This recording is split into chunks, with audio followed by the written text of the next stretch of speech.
Hello po mga kalingap natin. Sa araw na ito po ang ating reactionan for today, no? Ang isa na namang nahanap at matutulungan ni Dodong Ruel. Tingnan nyo naman po ang bahay ni Lola. Sa unang tingin talagang aakalain nyo ba na bahay pa ito? Sobra din daw ako nakaawa sa kanya kasi halos hindi na rin niya maidiretso ang katawan niya. Siguro dahil sa katandaan.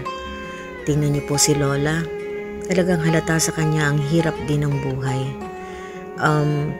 Nakakalungkot isipin na sa isang may edad na katulad niya, siya ay nag-iisa sa bundok. Halina po mga kaibigan at mga kalingap natin, atin pong tunghayan ang kwento ni Lola.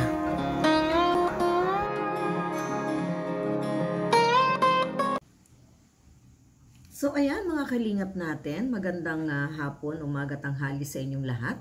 At syempre, welcome back po sa aking munting YouTube channel, Lori DM Magalpak Vlog. So, ngayon, for today's video, ay meron tayong re-reactionan.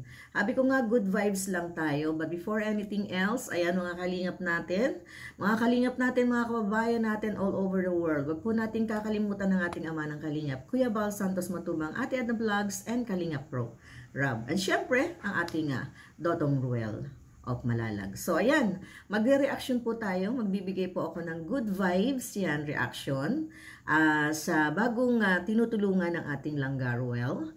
At ito ay na-scout ni John Rivera. So, ibinigay niya yan kay Ruel of Malalag, si Lola, na 80 years old.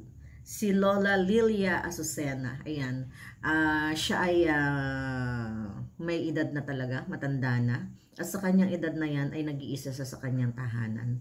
So, sinabi din niya na dahil malalayo yung mga anak niya, nasa Manila yung iba. So, yung pagkain niya, minsan nanggagaling sa kapitbahay, minsan sa barangay. So, kung wala daw pagkain na magbibigay sa kanya, hindi lang din siya kakain. So, ngayon, panoorin po natin ang video na kinuha ko. Yan, thank you so much kay Ruel of Malalag. At panoorin po natin kahit na gaano kahirap ang buhay ni Lola, yan, ni Lola Lilia, ay talaga namang super good vibes. Nakakatuwa siya. Wala sa kanyang edad ang ganito dahil kaya niya makipagsabayan ng pakikipagbiruan sa ating Dodong Ruel. Panoorin po natin. Kita, kung ngayon. Pero kung makita kita dyan, palibasa ngayon lang kita nagkakita, ay bako naman ako. Di ko naman makukuhanan. Nanay, ako po yung apo niyo po. Malaki na po. Anong pangalan? Si Justin po. Oo. So ngayon po nakilala niyo po ako ngayon. Oo. So nanay, ilan po ang anak niyo po? 7.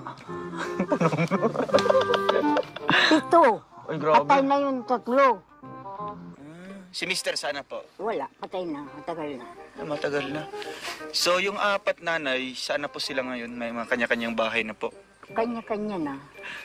So ikaw dito mag-isa na lang po? Oo. Paano niyo po kinakaya nanay? Ay, nakuha na lang. Kung ano lang, ganito ako, nagkuha ako ng kun ko. Para makakuha dyan, makagawa. Ikaw pa rin po? Oo, wala ka lahat. naman mautusan. Nanay, ano po? Kumusta po? Kung may magdating na ano, din mabibigyan ako. Ay, bago. Kain ko. Malaki din naman pala yung kaldero niyo po. Malaki din pala. Bigay lang yan sa akin. Sino nagbigay po? Yung kon ko doon na ano, pag Christmas party noong malakas-lakas pa ako. Mga siguro 10 taon na nakalipas. Bakit?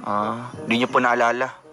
Di ko nakuha ng kung anong taon yung Christmas party. Malakas pa ako doon at ganito. Kailan po kayo pinanganak po nanay? Ining Mayo 7, Mayo 7, 43. 1943. Ano pangalan po ng asawa niyo po? Patay na yun, Santos Azucena.